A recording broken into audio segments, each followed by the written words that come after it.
នេះស្រែខ្ញុំបងប្អូនស្រែមួយនេះខ្ញុំបាញ់ថ្នាំស្មៅហើយបាញ់ថ្នាំស្មៅឥឡូវនេះក្តាមវាមិនដឹងអាម៉េចទេបងប្អូន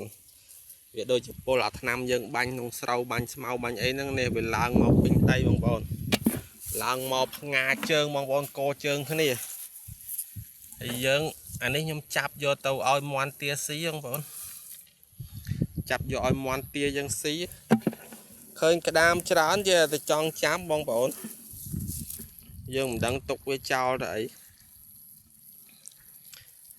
ហើយឃើញក្តាមច្រើនហ្នឹងទីបងប្អូនថាយីចុះមិនបានក្តាមច្រើនម៉ែបាទនេះច្រើននេះដោយសារយើងបាញ់ថ្នាំស្មៅក្នុងស្រែ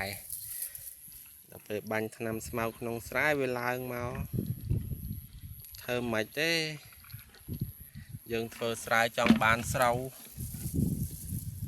ហើយដល់ពេលក្តាមវានៅក្នុងស្រែវារស់នៅតែគ្នាវាដល់ពេលយើងបាញ់ស្រែបាញ់ស្រូវយើងវាត្រូវថ្នាំវារត់ចេញហើយកោជើងបងប្អូនកោជើងគ្នាអានេះវាធំអត់បានវាពុលថ្នាំស្រួល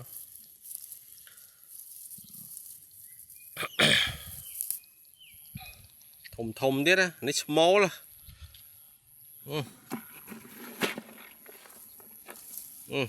តោមកថ្លែណាជាប់គ្នាតាត់យើងបងប្អូននៅបាញ់ថ្នាំស្មៅមើលហងឃើញក្តាមឃើញអីចាប់បងប្អូនខ្ញុំបាញ់ហើយចង់2ម៉ោងឥឡូវមានទេក្តាមឡើងមកពេញភ្លឺ